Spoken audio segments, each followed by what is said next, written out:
Summer routines live or die by how easy they are, and honestly, if something takes too much effort, I'm out. That's why Groons is my go-to. It's my one daily pack of gummies covering my greens, vitamins, and minerals. Plus, it has 6 grams of prebiotic fiber, which is more than 2 cups of broccoli. No mixing powders, no giant pills, no hassle. I just rip open the pack and I'm done. They taste good and they make it easy to stay on top of my health, even when life gets busy. Save up to 52% with the code PODCAST at Groons.co. That's code PODCAST at GRUNS.co.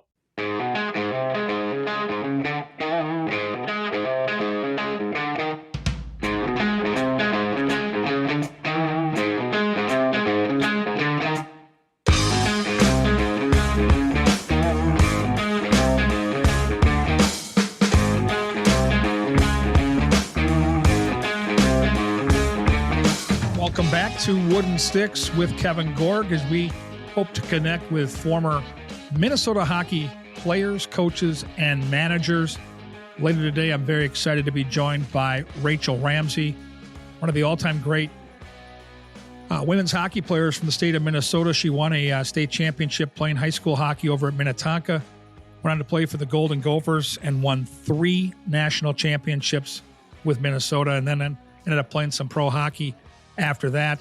She, of course, is the daughter of Mike Ramsey, longtime NHL star, assistant coach for Jacques Lemaire and the Minnesota Wild in the early days of that organization, and Mike also a member of the 1980 Miracle on Ice team. Rachel, who I've known for years, just a terrific personality in town. She works for K102, unbelievable ambassador for women's hockey, and certainly a lot of young players looked up to her when she was both a high school and college player here in the States. So we'll have her on in a little bit here. And on the heels of a wonderful start to this podcast with Lou Nanny from our very first episode and kind of walking down memory lane as he gets ready for the 60th consecutive time to broadcast the boys state high school hockey tournament.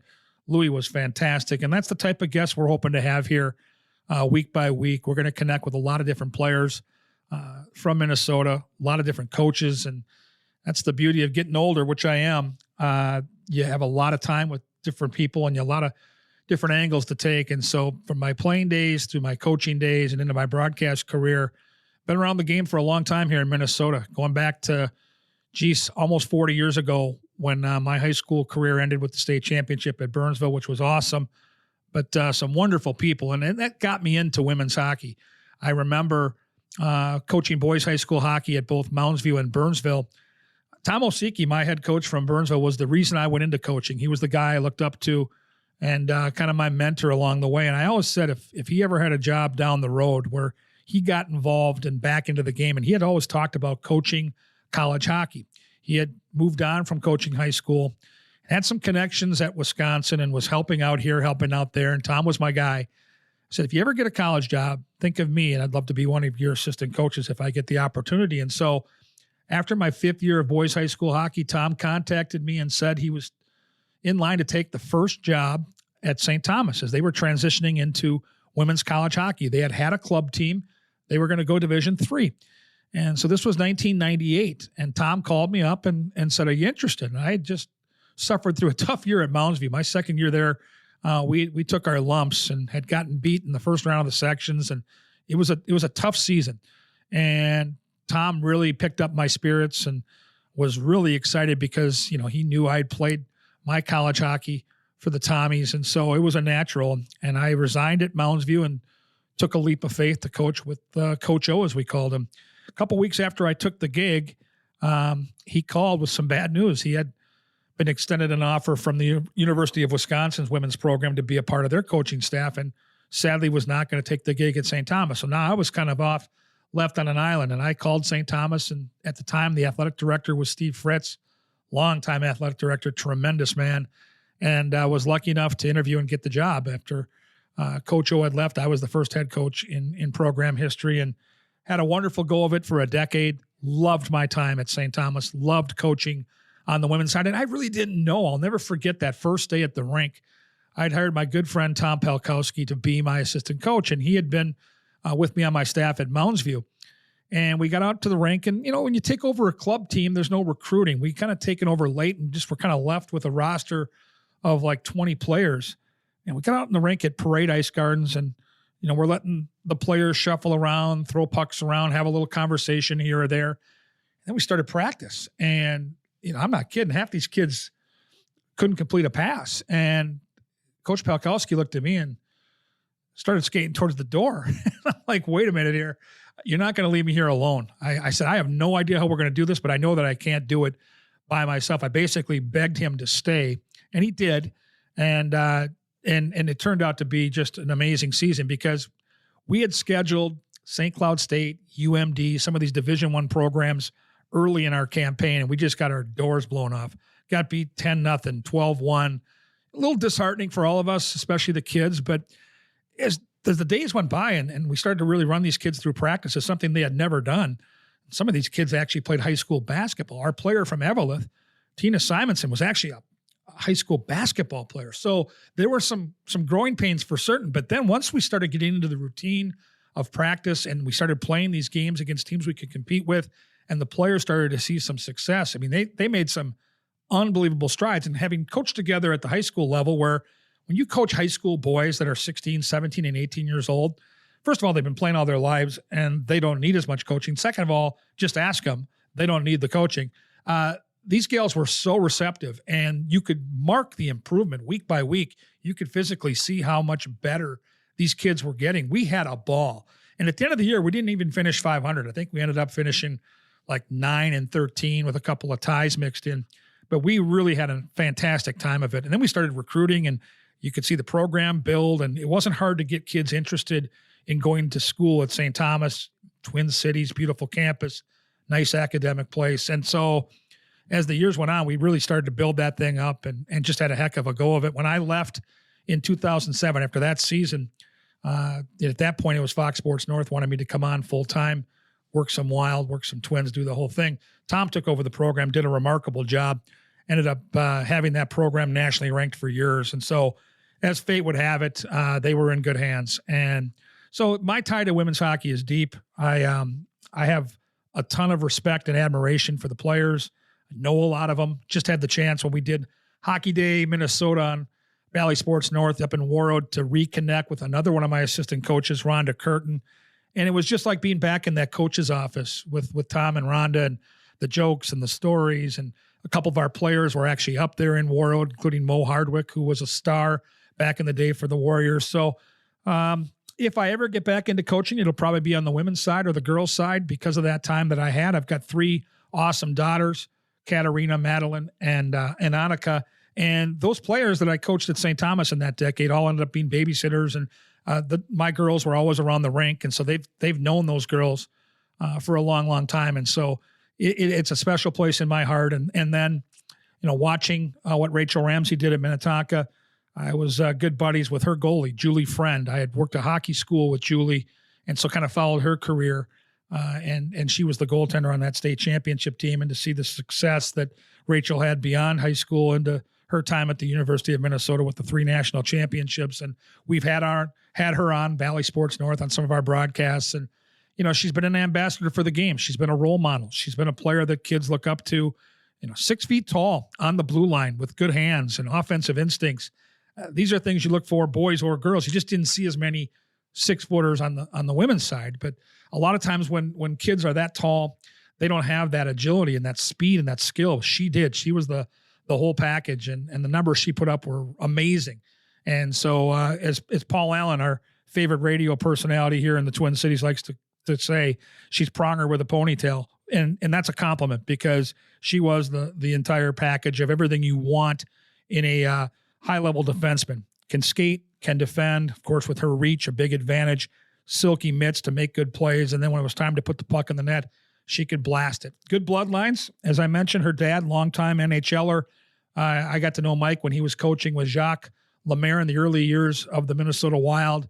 And, anytime I can connect with anybody that was a part of that 1980 Miracle on Ice team. And I can't wait to get Rachel's thoughts on some of those conversations from back in 1980, which is certainly before her time.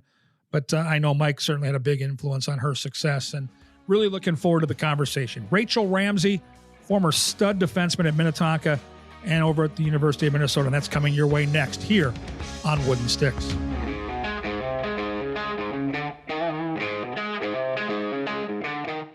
We're back on Wooden Sticks. Kevin Gorg with you. And as I mentioned at the top of the show, really excited to chat with Rachel Ramsey. Rachel, thanks for being here today. Thanks so much for having me. I'm excited to be here.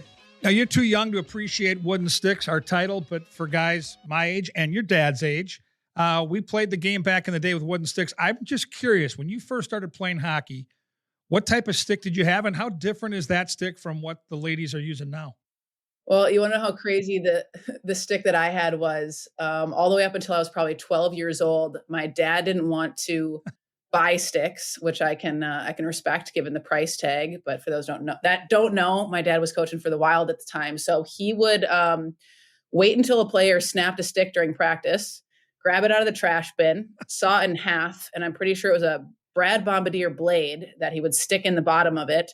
So the flex must have been a 200 flex because it was whoever stick cut in half. So I couldn't bend a stick until I was in middle school. So I certainly appreciate the title of this podcast. Well, and you were little when the Wild first came to be. And as I mentioned in our prelude before we connected with you here, that, you know, your dad was a longtime NHLer, also Jacques Lemaire's assistant coach. How much time did you spend around the Minnesota Wild when you were a kid?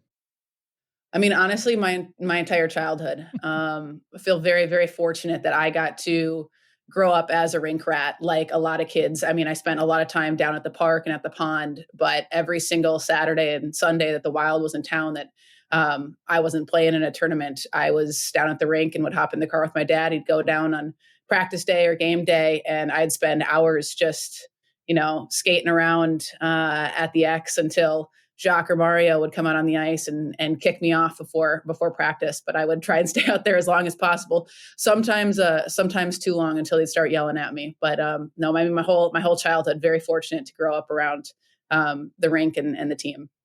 And for a lot of us that were around during the 1980 Olympics, that sporting event stands alone. And for me, at age near 57, Rachel, it's still the greatest sporting event I ever witnessed when your dad and the Americans beat the Russians in the semifinals of that Olympic year. When, as a kid, did you realize what a big deal that was? I don't think it was until the movie Miracle came out, to be honest. My dad to this day is still my dad. I'm sure a lot of people, look at that team and everything else and how cool that was. And, everybody's got their favorite players. And I'm sure he was a few folks when they were growing up, but he was just my dad. So, I mean, the Miracle game and everything else didn't seem like that big of a deal to myself or I think my siblings until the Miracle movie came out. And it seemed like all of our friends that we were playing hockey with and going to school with had seen the movie, the "Who We Playin' Rammer" line that I got yelled at me my entire childhood. But it wasn't really until that moment, to be honest. Well, and as a movie guy, and I am a movie guy, that one stands up. I just watched it about a month ago. And, sometimes you watch movies that try to document what's happened in the sporting world and they just don't hold up, or the hockey footage isn't legit. The one thing they really did right with that movie, Rach, is the guys they hired to be the players. I coached Billy Schneider at Mountain View when I was a boys high school coach. He plays his dad, Buzz. You got Nate Miller in there. I thought they really did a hell of a job of making the hockey sequences, even the practice scenes, feel real. They really did. It's unbelievable. And I think that was the cool thing, is that they went with hockey players first. And you notice that when you are, like you said, watching the hockey sequences. And I think you notice the difference between that. And I'm a big movie buff myself, big sports movie fan as well. And you watch a high school football movie or something like that, and the quarterback drops back to throw, and you're like, this guy's never picked up a football in his entire life. What are we doing here? And I think you see that all the time in sports movies, a baseball player that can't throw a pitch, but they're supposed to be playing the superstar pitcher, right? And it's the coolest thing to me about that movie that they went with hockey players first, and you can see that because there really is no other way to do that. You can't find actors and teach them to skate. It's not going to be authentic, and it's not going to look great. Then you're going to make Mighty Ducks, which is one of my favorite movies, so I'm not going to knock on that. But you've got to go with the hockey players first, and I thought that was really cool the way they did that. Okay, so growing up, I mean, your dad's Mike Ramsey. So the great side of the equation is you're going to get Mike Ramsey in your ear day by day. The tough part is there are some expectations and some pressure that go along with it. What type of influence did he have on you as a young hockey player? I mean, to be honest, I didn't listen to him at all. Like I said, he was dad, and that's oh my gosh, did he hate it? And we joke about it now, looking back. Even I remember when I was really young and just started taping my socks, and I was taping directly over my knees. As you can imagine, then you can't bend your knees, right? So I'm skating with my legs stick straight for probably weeks, if not months. And he keeps telling me, you got to take the tape off your knees. You got to take the tape off your knees. You can't skate like that. And I won't listen to him. And literally he whispered in one of my coach's ears and said, hey, will you mention to her to just stop taping her knees? I guess, I don't remember this, but I guess my coach did. I came home and I was like, Dad, my coach said I should stop taping my knees and I can skate so much faster now. And I mean, there's a million moments like that. It was one of the perks of growing up too at the rink. Of he'd try to teach me how to work on my slap shot or something, and I'm not listening to him, and he'd whisper in a player's ear and go, could you tell Rachel to close her blade or do something like that? And honestly, it's I can look back and appreciate and respect it now. Everything that he taught me and the influence that he got to put on my hockey and my life. But it was just dad. And just like anybody else, for the most part, he had to have somebody else tell me what to do if I was actually going to listen to him. So the girls' game started really getting cranked up in Minnesota in the late 90s. And you're growing up as a kid playing in the early 2000s, which would lead to your high school career later, and then on to college and in the decade between 2010 and 2020. So who was the player or players who were the players that maybe you looked up to, and maybe when you were a kid and that rink rat that you wanted to go watch and maybe idolize a little bit as a youngster? I remember going to my first Gopher women's hockey game, and it was my 10th birthday. My grandparents took me. And honestly, I couldn't tell you who was playing at the time. I just remember sitting there, and my grandma looked over at me and she goes, you need to shut your mouth or the flies are going to get in. Like, that's, my jaw was just dropped the entire time. I was just in awe. And it was the first time that I had seen women's hockey at that level. Gave me something to look forward to and stride towards. So that was the coolest thing ever for me. But just being around the rink, that the early 2000s Wild team that was, made the deep playoff run, I think in 2003, a lot of great guys on that team to look up to. Brad Brown was my favorite player, which is a name not many people might know, but somebody I really looked up to and respected. But on the girls' side of the game, I mean, Wendell, Darwitz, the greats that were skating around with the M on their jersey around that time.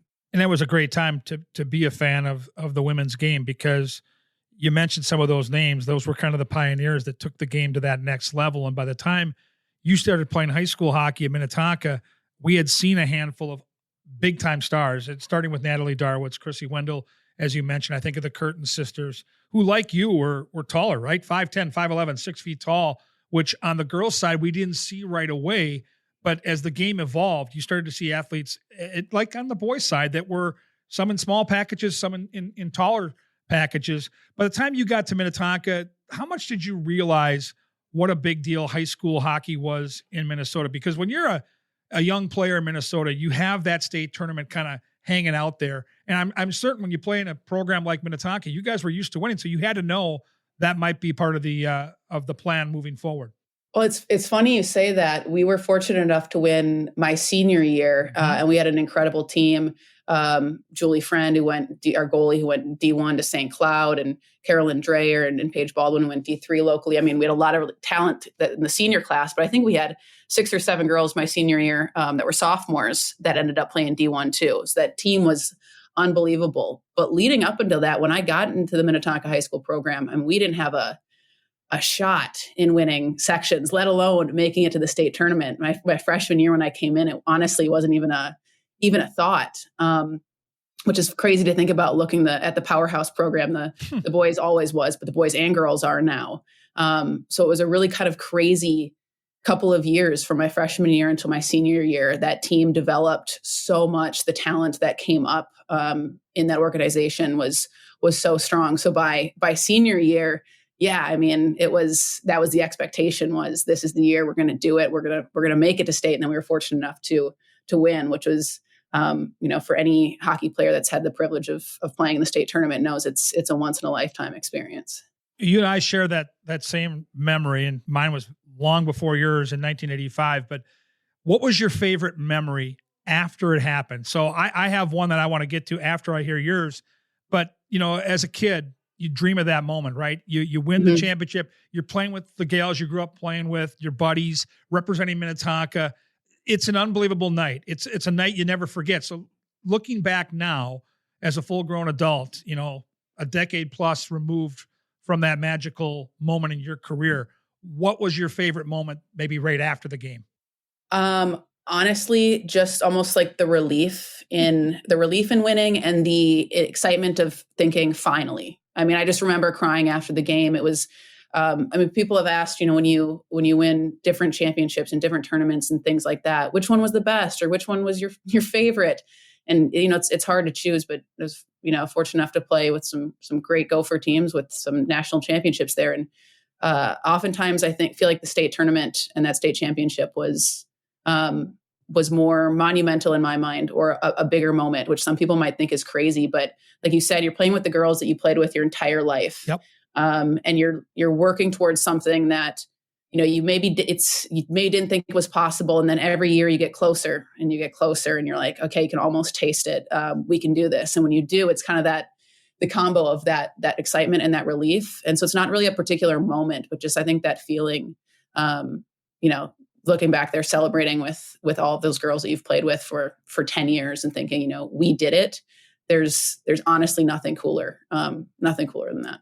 We didn't want to take our gear off. I remember that night vividly because we get done and we sat in the locker room, and one of the guys, again, this is going to date me a little bit, but we had a tune box and, this little, tune box from the 80s. And we had We Are the Champions playing, and we were all kind of arm in arm in the locker room singing this song together and doing the water bottle thing on top of the head, all that good stuff. But then we just sat there and we knew this was the last time we were going to be together. Like, a lot of us were seniors. I was a senior. This was it for high school hockey. We were going off to college. I was going off to play junior hockey. And so we basically just sat in our gear for almost an hour just to soak it up for one last time, because you mentioned it.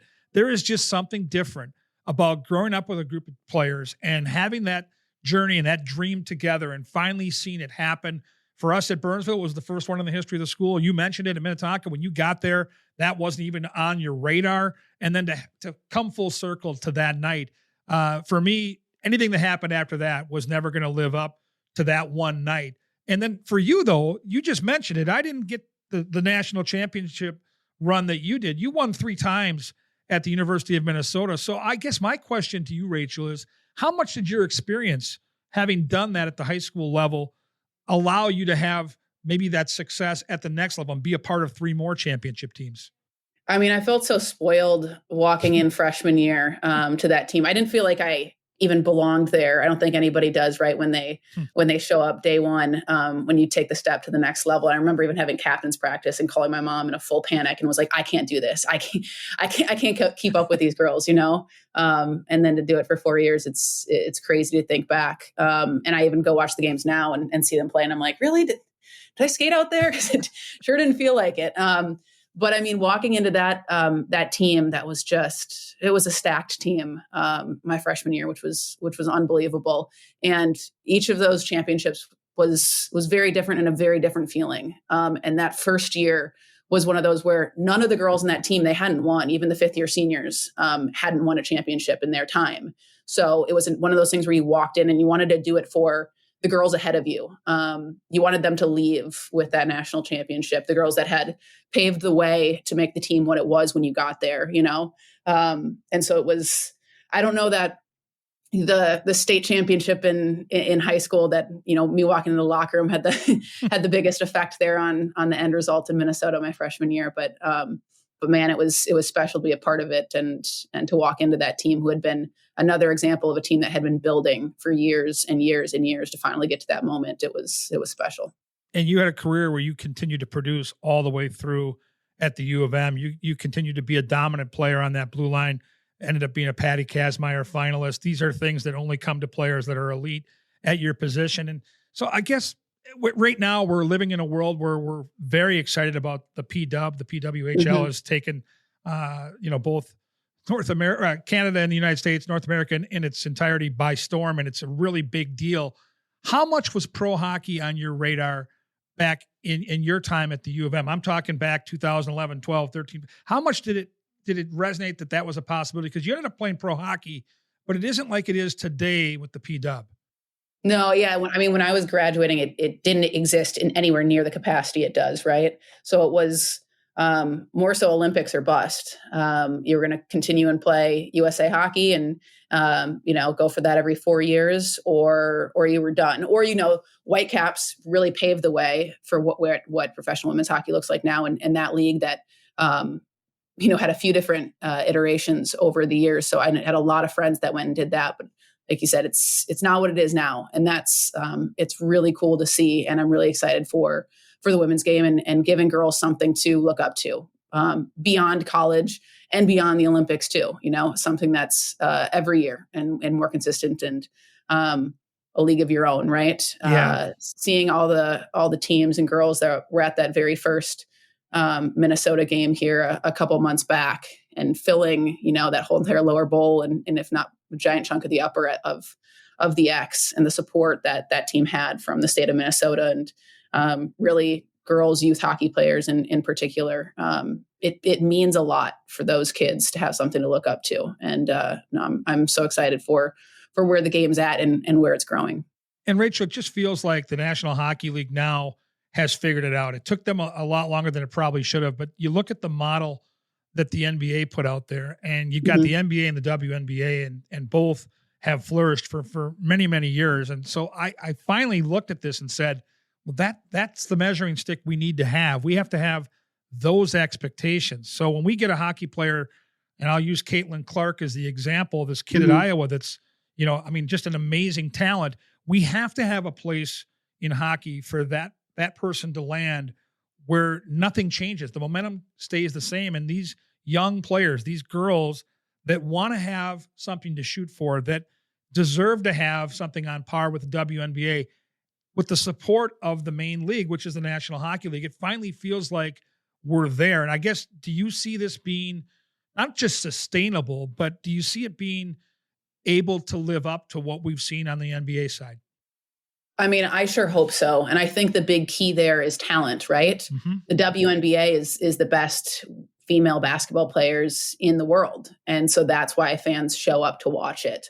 Caitlin Clark, wherever she lands here, is going to bring a whole new fan base to the WNBA as well. I mean, she's the most famous college basketball player, men's or women's right now, right? If not one of the most famous college athletes that there is in sports this year, which is so incredible to see. And on the flip side, looking at the PWHL, I would argue this is the very first time that we've had a league where actually all of the best female hockey players in the world are playing in it. That wasn't the case with any previous leagues. A lot of the US and Canada Olympic girls were doing their own thing, playing in the showcases, things like that, but maybe not necessarily playing for the teams in the other leagues. And so that's the big thing now. We actually have a league where the best of women's hockey is being showcased night in and night out. And I think that makes a difference. I sure hope that this league works. It sure looks like it is going to. And that is really, really exciting. And I think if the best of the best continue to graduate and choose to play in this league, that there's no reason that it can't become, the WNBA of women's hockey. And you have a connection to the broadcast side of things because these games are all now televised. And Julie Friend, our mutual friend, and your goaltender on that state championship team, is outstanding at her craft. She's a broadcaster. I'm curious as to how you came to broadcasting. You work at K102 here in the Twin Cities. You're just a natural. Just talking to you here on our show today, just it comes out. You exude that conversational side that makes the broadcasting career work so well. How did you end up there? Well, thank you. I really appreciate that. It started, back in the day in college, trying to figure out what the heck I wanted to do, right? Like every college kid, knowing I wasn't going to play in a professional women's hockey league. The last day of senior year, I needed to have a plan.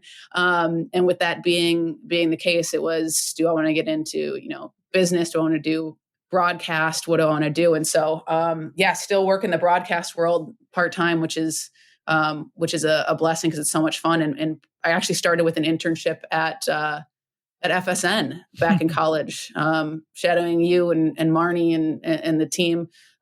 Mainly though, Marnie during summer and during baseball and that time off, and kind of seeing the inner workings. And then I was also fortunate enough to intern over at iHeartRadio on the K-Fan side of things. And heading into senior year, they asked if I love country music, if I wanted to do weekends on K102, and I jumped on it. And I laugh because I was doing that all of senior year. And my boss over there I asked him, I said, do I have a future in this? Can I do this full time? And he goes, we don't have a spot right now. Go get a real job. And so I, I did. And upon graduating, like he called it a real job, but I did. I went and got a job. And upon graduating, he said, "Oh, we're going to move you to nights, full time." And I was like, "Well, I went and got a real job, like you told me to." He's like, "Well, do you want to do both?" And I said, "Sure." So, I mean, I've been doing that for 10 years now, which is crazy that it's been that long, but it's a fun passion project of mine. And I love that world. It's exciting and it's new every day. Well, I knew you were born for it because I met you a decade ago in a Wild game in Columbus. You were still a member of the Golden Gopher hockey program. We had you on live during our game broadcast. I'll never forget you walking away and my producer in my ear saying, "Oh my gosh, is she talented?" I said, "Yeah." You don't see college hockey players hop on during a live hockey game and feel as comfortable and sound as knowledgeable as you did. And so there was no doubt in my mind, if you wanted to do this, you could do it. So you're my expert. I have 3 daughters, Rachel. They all love Taylor Swift. I went to the movie. I went and saw the Eras Tour movie and was blown away. Number 1, is she still a country star? And number 2, are her and Travis Kelce, is this a thing or is this going to be a lifetime thing? And I know you're a Chiefs fan, so it ties it all together. It does tie it all together. Yeah, my husband is from Kansas City, so I feel spoiled from that perspective. I would really like a Vikings Super Bowl, but I'll take the Chiefs as a close second here the last couple of years. It's been fun to watch. I would say Taylor Swift is now, she's a pop star. Yep. Not a country singer anymore. Granted, she's got a lot of great country music, and I'm still keeping my fingers crossed that her upcoming album has a little bit of twang to it. But I mean, man, is she talented? And whether her and Travis Kelce go the distance, who knows, but I'm rooting for them. I think it's incredible for the sport of football. People can argue back and forth, right? But highest viewership in women in history. I think there were 8 million more viewers for the Super Bowl this year, the most viewed game in history than compared to last year. It's changing the game. And if you want to bring women into a sport, that's a great way to do it. Right. Yep. Getting young girls, getting them to watch football. I'll be honest, I didn't watch any football growing up. I was hockey all day, every day, 24/7. That was it. And when I met my husband in college, he played football. And it was pretty awesome to have my eyes open to, for me, a whole new sport that I've, fallen in love with. And hopefully Taylor Swift can do that for young girls, right? Yes. We might not be playing professional football, but man, I love watching football and basketball and baseball and hockey now. And it just opened up so many more doors into passions and things I love to watch and do. And so I think she's great for the sport. I do too. And I found that movie to be just remarkable. I came to sports because I love being around and touched by greatness. And I go back to that 1980 Miracle on Ice, but on a daily basis, I get to watch Kirill Kaprizov. I get to watch Marc-Andre Fleury. And when I walked out of that movie, it's almost 3 hours long, and watched the way she performed, I was blown away. Now, I'd taken my daughters, all 3, to a concert at the Excellent Energy Center probably, 10, 12 years ago. Before she was this version of Taylor Swift, she was still big back then, but it's just gotten out of control. And her concert was tremendous. It was a theatrical performance. It was unbelievable. But this movie, and seeing the way she performed and having those camera angles and having that power, like I'm in a theater up in Toronto on the Wild Beat, and it's a Friday night and it's packed. And I'm the oldest guy in the theater by far. And I don't care. I'm just there to be entertained. Open bar, like down in the lower bowels of the movie, where you could go up and buy like any type of concoction you wanted, and people standing and singing the entire time, clapping. I'm like, they're clapping after every song. And she can't hear you. It's a movie screen. It didn't matter. These people were just bizarre and just gone crazy over this amazing performance. But she is special. She's extraordinary. And you're right. she is bringing a whole new audience to football. I'm all there, and I'm all for it. Well, and you got to tell me, you were up singing and dancing with your daughters, weren't you? Back at the concert, yes. At the movie, I did not move. I sat there and just took it all in. I was in awe of these fans. But at the concert, I did, and it was the concert where I don't remember the song. And again, I can hear my 3 daughters cringing if they're listening to this. But at the end, there was rain on the stage at the X. Like, it literally rained on the stage, and she was like singing while being rained on, and the place was going bananas. And it was. And I lived in an era where Madonna was queen back in the 80s and the early 90s, and her concerts were unlike anything I had seen before. Taylor Swift took it to another level. Same idea with the costume changes and the different ways of connecting with the audience. It was a really cool night, and I kind of got dragged to that concert. There was 5 of us, and my significant other, it was her idea, and I'm like, I don't know, Taylor Swift, I don't know about this. And then I left thinking, I'm really glad I went. She's fantastic. See, and that's the coolest thing. And maybe, what she does for football is dads and daughters sit down on Sundays next fall and they watch a game, and then they come on tour and dad takes their daughters to the show. Right. Yeah. It's a cool connecting point. And I think sports is that in general. That's, like I said, talking about, not to bring it back to my dad, but talking about just the relationship that we have and had growing up. It was built around hockey from, a young age. Just that was everything at the time. And so I think for kids, whether they're playing sports or watching sports, especially for dads and daughters, it can be such a cool connecting point. How much hockey does your dad watch now? And how much do you guys maybe talk about the games? Oh, are you going to kill me if I say none? That's okay. He watched an awful lot and played an awful lot over the years. I wouldn't hold it against him. Yeah, I will say not much. And he never won a cup. So that it pains him to watch the Stanley Cup playoffs. When the Wild's in it, he watches. But honestly, I think it's been all about his kids, right? Watching my brother and myself play in college, I know brought him and my parents and everybody a lot of joy. And my brother's coaching now. He coaches at Minnetonka, which has been really fun. So wow. If he's going to go watch anything, he's going to go watch the Skippers and my brother on the bench. Well, right now, number 1 in both boys and girls AA hockey, your Minnetonka Skippers. That's got to be pretty fun. Yeah, gotta love it. I went back to Pagel with some friends from high school to go watch. One of my friends is engaged to a coach on the Eden Prairie team, and so they were playing Eden Prairie, and she showed up in an EP hat, and I said, I can't believe you did this. I can't believe you didn't show up in blue. But a few of us went back to go cheer on him, and then my brother on the Tonka bench, and we have other friends on the Tonka side, and it was surreal. That rink, they've added a second rink, but the actual main rink has not changed it at all. And every time I walk in there, it's surreal to be back. All of a sudden, I'm 16 again, watching the boys' high school team play. That's how it feels. It's all these years later, it's pretty funny. And I'll tell you, Rachel, it never changes. I went back to Burnsville Ice Center the week leading up to Hockey Day Minnesota to do some media stuff in the lobby of the arena I grew up playing in, and it looks exactly the same. It's spectacular, and it brought me back. Like, I literally had flashbacks to all those days as a kid playing those games, and I loved it. I love that you can go back to your high school rink and you have that strong connection, that bond, those butterflies. It comes back even just for a moment.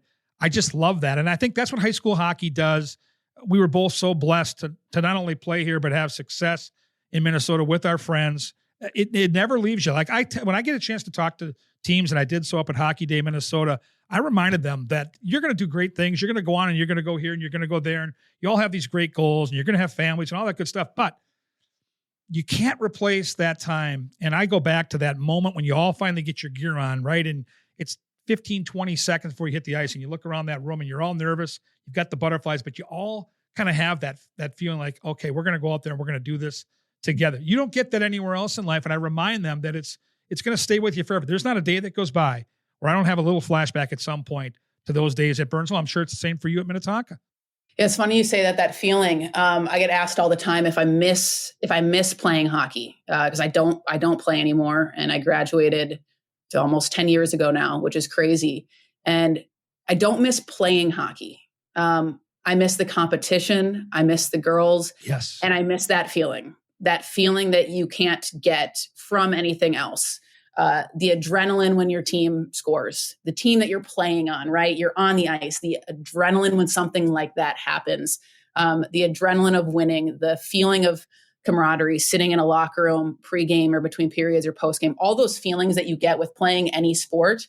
You don't get that when even if you're playing in women's league, right? It's not quite exactly the same. And I do miss that. But I also remember, talking about all these rinks, especially parents now know that hockey sure is a 24/7 sport, right? 365.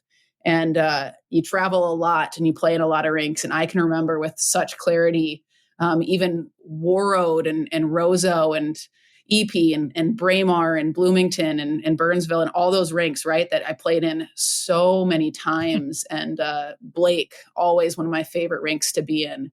But all of those rinks that are still there too. It's kind of crazy to think that in 20 something years, most of these rinks have not changed at all. And I don't have kids yet, but when I do, if they throw skates on and play hockey, it'll be something I think one day to step back into some of those rinks and have nothing have changed. That's the best part for me is they don't really change that much. Braemar Arena is another rink where it was for many years a house of horrors for us that played at Burnsville growing up, and we finally got the monkey off our back that senior year. But no, you walk into those rinks and it does bring back certain memories. Hockey schools, off-season skating, whether it was Bloomington Ice Gardens, Minnetonka. I'd come out to Minnetonka and play out there once in a while. It does bring it back. So now we've gotten through the full conversation. We've learned from start to finish what a remarkable player you were. But now we're getting to the hat trick hot seat time. And I think with some of these questions, there's only 3 of them. There's no wrong answer, Rachel, but I think I might have the answer in my mind. I'm going to see if what I think is the answer matches what the eventual answer is. And are you ready for the hot seat? Yeah, I like that. Hit me. All right. First question. Your favorite hockey movie is? You're probably going to guess Miracle. Of course. And it would be, but it depends on the mood I'm in. If I need a little inspiration, it's going to be Miracle. But Goon is on. Goon is a great movie. It's hilarious. So it's if I need a laugh, hockey movie or not, and I haven't seen it in way too long. Might need to throw that on the list for this weekend. Goon or Miracle, depending on the mood and what I need. Okay, where does Mystery Alaska line up for you? I've never seen it. Are you serious? I'm dead serious. All right, as the movie guru, and I'm self-proclaimed in that category, I highly recommend Mystery Alaska. It's not as good as Miracle. The hockey scenes aren't quite to that level. I'm just going to put that out there right away. I mean, you've got Russell Crowe on skates, so you got to kind of take it for what it's worth. But it's a great story. It's a fun movie, and we just lost one of my favorite comrades in the broadcast world this past couple months. That's Doug McLeod, who was a longtime broadcaster for Gopher Hockey, and along with the North Stars back in the day, that miraculous cup run they had in the early 90s. Anyway, Doug's in that movie, and he steals the show. So put it on your list. Try that one. And yeah, Miracle. I'm sorry. The Rammer line that the kids said. Yeah. I just think that's fantastic. I got it all. I got it all the time. And, I'm not going to lie to you. I remember freshman year and you just want to be cool. You just want to fit in. Right. And I walked out of the rink and a couple of the senior hockey guys, they go, "What's up, Rammer?" And I got picked up and I was like, I'm going to start crying. I was like, "I'm not Rammer. Like, what is this?" And then I leaned into it because I've been both my brother, my sister, and I have all been called Rammer now our entire lives. Fantastic. I love it. All right. Question number 2 on the hat trick hot seat. Your very first hockey hero. Who was it? I think I mentioned his name earlier, but it's got to be Brad Brown. He played for the Wild. It's got to be early 2000s. Not going to be a name I don't think that stands out to a lot of people.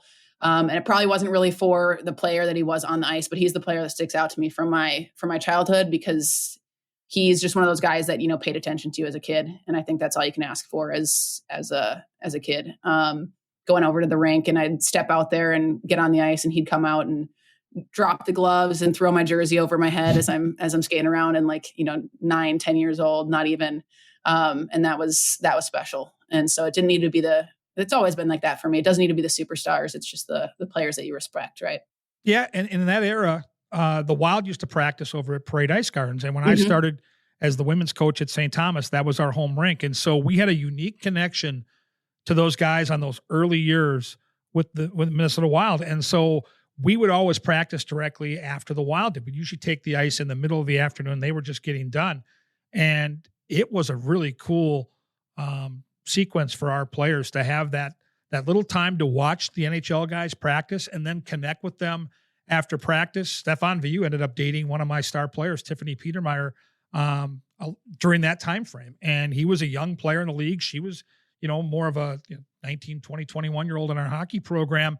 But just watching Jacques Lemaire coach and watching those guys practice on the same ice that we used, it was super inspirational for our team because we had made the switch over from club hockey in 1998 to Division III, and it was a big, big learning curve. And to have those guys out there, a lot of them would stick around and talk to our players and were super friendly about, helping us along. And then some of those guys would stick around and watch our girls practice for the first 5 or 10 minutes. They probably had nothing else to do and were bored out of their mind. But there was a connection there, and those guys were fantastic. And I think because they were new to Minnesota, they kind of embraced the community. And I look back at those years and just cherish the time that we shared Parade Ice Gardens with them, and your dad was right out there with them. Yeah, I mean, what a cool experience. And I was going to ask you how many guys stuck around to hang out with the girls because everybody is a similar age at that point, right? Right. Which is funny. I've got numerous friends who've met their husbands playing pickup hockey because they were just sitting on the bench together. But I mean, no, what a cool experience. And I remember following the guys around at Parade as a kid too. It's so funny that they used to. It is crazy to think that they used to practice over there. It's changed a lot. I was at It practice here a couple hours ago over at TRIA. Now they have open practices, and today we had like over 1,100 people at practice, and I'm leaving the rink to come do this podcast with you, and Kirill Kaprizov is standing in the doorway. And last week it was Marc-Andre Fleury. Today it was Kirill, and there had to be 200 people waiting to get an autograph, and he sat there and signed everything, took pictures with these folks. I just think it's changed a lot. And I think the fact that the Wild now are able to have their own facility and have a place where fans can come watch the team practice. A lot of families that have 3-4 kids maybe can't afford to come to a hockey game, and they get to come to practice and check out the Wild and have a chance to interact with the players. I think it's fantastic. Yeah, I mean, the player's sticking around to do that too. That's whether you're obviously he is the superstar. So he's going to be the favorite player of a lot of people. But when you do that, it makes an impact. I think when anybody gives, whether it's an adult or a kid, just a second of their time and shows that respect, it goes such a long way. It sure does. Now, the last one on the hat trick hot seat, it's an easy one for me, and it ties into your family because it was your dad in 1980, and I was having a bunch of buddies over for a sleepover. It was the week of my birthday. I was turning 13, and to watch Team USA beat Russia, it will never be topped. And there's nothing that can happen in my lifetime that's going to ever top that. And if the Wild win a Stanley Cup, it'll be a close second. Honestly, that game, being there that night with my buddies, playing knee hockey, watching the Miracle on Ice unfold, it was a remarkable time in my life. I was a 13-year-old kid, so it had a different type of impact. I'm curious for you though, the best hockey game that either you attended or maybe you watched it on TV that stands out as number one on your list. I think back to when I was a kid too. It's got to be 2003. So I was 11, 12 years old. That Wild playoff run that they had. And I stayed up, they were Colorado, the first, Colorado, Vancouver. Those were some late games. And I stayed up to watch all of them. My mom was nice enough to let me go into school late those next mornings.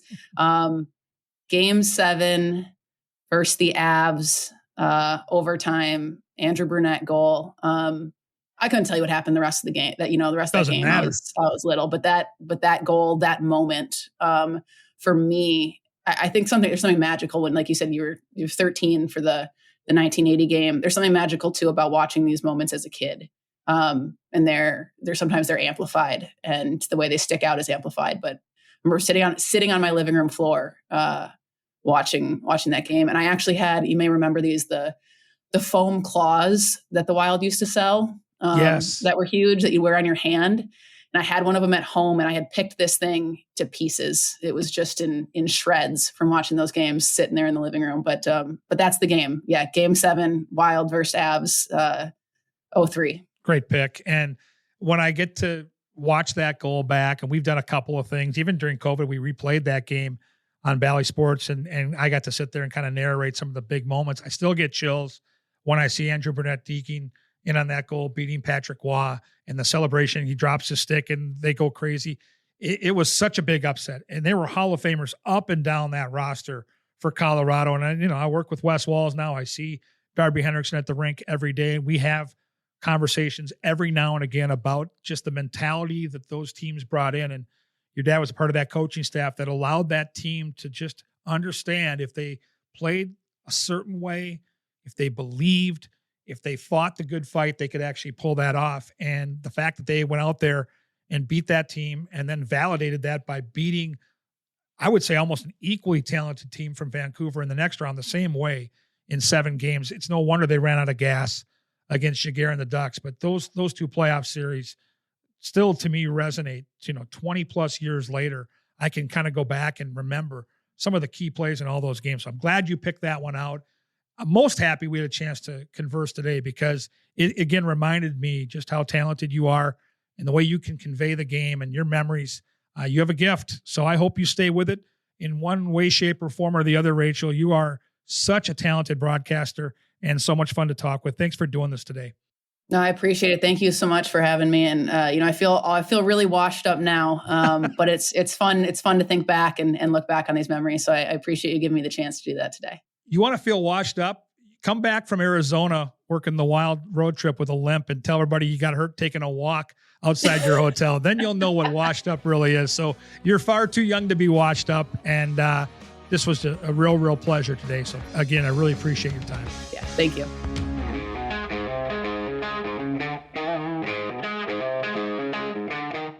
We're back on Wooden Sticks. Really, truly enjoyed the conversation with Rachel Ramsey, and we'd like you to be involved as we move forward here and connect with former players, coaches, and managers from the great state of Minnesota on the hockey side. Karen Cleary is the one to come in contact with. K Cleary, Cleary, at talknorth.com. Get your product out there, get your company front and center on a hockey-centric show that's going to take a look back with some of the great stars of our game that have ties to Minnesota. And Rachel, certainly those ties run deep. State champion, 3-time national champion, and the daughter of Mike Ramsey, who was a part of that staff with Jacques Lemaire and the Miracle on Ice. And I always get a little twinkle in my eye when I'm able to talk about that game in 1980. That's a game that will always stay with me, as we talked about here today. That movie stands out as a great sports movie, so it always ties into our hat trick hot seat at the end of our conversations with different luminaries from the game. But 1980 was a turning point for hockey here in the States, and it's in great hands now. And you look around and see the unbelievable talent that we're producing here, and watching Brock Faber and Matt Boldy right now for the Minnesota Wild gives you some hope that these 2 guys might be a part moving forward, representing Team USA. And there's a lot of buzz around both those guys, and there's a lot of buzz around the PWHL. And we got into that with Rachel, that pro hockey on both the men's and women's side right now is in good hands. You're seeing the game grow tremendously. Having one defined league with all the superstars is what women's hockey needed to do. They had kind of been shooting themselves in the foot over the years, having multiple leagues and not having a solid direction for players to go. They've got the right markets right now too. You're in Minnesota, you're in Boston, you're in Montreal, you're in these places where hockey is going to flourish. And I guess the only question I have moving forward, it's something to at least think about, is what I love about the WNBA is they play in the off season. They play in the summer. So if you're a passionate NBA fan, you still have another league to follow when your NBA season is over. It's the WNBA, and it can be just as good. And so will the P-Dub at some point rotate maybe to not run games on top of the National Hockey League? These are all things moving forward they have to take a look at.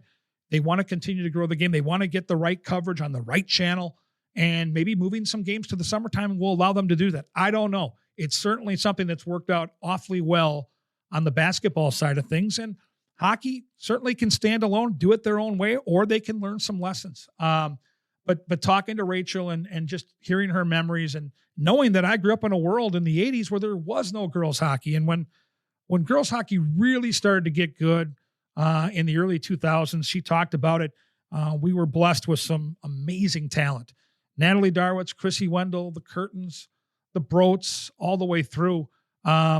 Great, I think, pioneers to put the game in the right place, and it's only built from there in the last couple of decades. So we take this journey that we will here on Wooden Sticks. We're going to cover all aspects of hockey, whether it's pros, amateurs, men, women. There are no boundaries. And if you've got some ideas for great guests that you'd like to have on the show, ping me on Twitter or X, whatever you want to call it. I'm at Gorgamatic21. Love to hear your thoughts. And looking forward to continuing the momentum here with these first couple of shows from Lou Nanne into Rachel Ramsey. Just love talking the game and love going back in time to relive some of those special moments. Really appreciate your time today on the pod. And again, don't forget to get a hold of Karen Cleary here at Talk North if you want to be a part of the show. I'm Kevin Gorg. This is Wooden Sticks. Look forward to chatting with you down the road here with more great hockey content moving forward.